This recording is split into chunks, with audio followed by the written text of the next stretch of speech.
This is Jim Wyatt, the Tennessean, here at Super Bowl 48 on Tuesday. It certainly was an action-packed day, media day for both the Broncos and the Seahawks. It was held at the Prudential Center in Newark, New Jersey. Been all over the place this week, at least all of us here. You know, the press center where I'm standing right now is right in the middle of Manhattan. The teams are staying in Jersey City. Media day was in Newark. The game's going to be in East Rutherford, New Jersey. Today it was packed inside the Prudential Center, which is obviously home of the New Jersey Devils. Usually the media center is held at the site of the stadium, but because it's cold here, just like it is in Nashville right now, and they knew it was going to be cold, the NFL planned to have it at an indoor venue instead of on the sideline of where the game's going to be played on Sunday. So everyone huddled inside Prudential Center.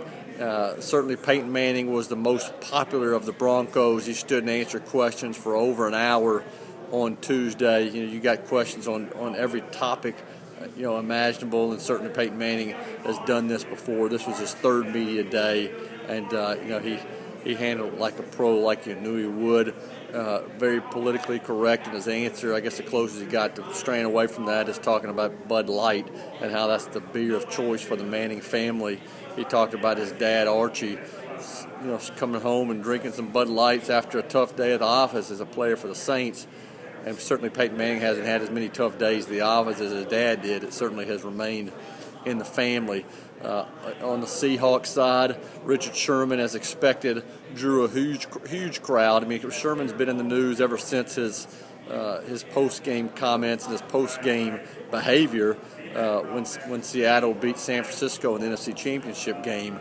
He's a pretty likable guy, to be honest with you. He got a good personality. He came across as a brash, cocky, almost a guy who it was all about him. And you talk to people about Richard Sherman and listen to him talk. He's a team guy. He's a good player. Certainly, I think he's gotten a bad rap during some of this. Through what he said on Sunday after the game, and certainly by the way people have reacted. But he's an entertaining guy. Golden Tate is still around him. Nashville's own went to JP2 in Hendersonville. He had a video attached to his hat where he was filming the event, and also had Google glasses on as well. He was really kind of he was kind of a trendsetter, or at least he was all about technology when he showed up inside the building at media day. So he's enjoying himself.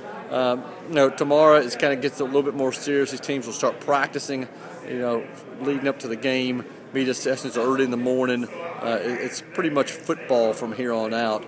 Game's ticking away. It's still several more days to game time. It's going to be interesting to see how things play out during the course of the week as far as story angles go. Does anybody say anything controversial?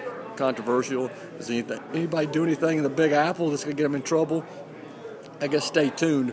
We'll find out. But certainly the game's still several days away here in New York, or at least East Rutherford, New Jersey on Sunday.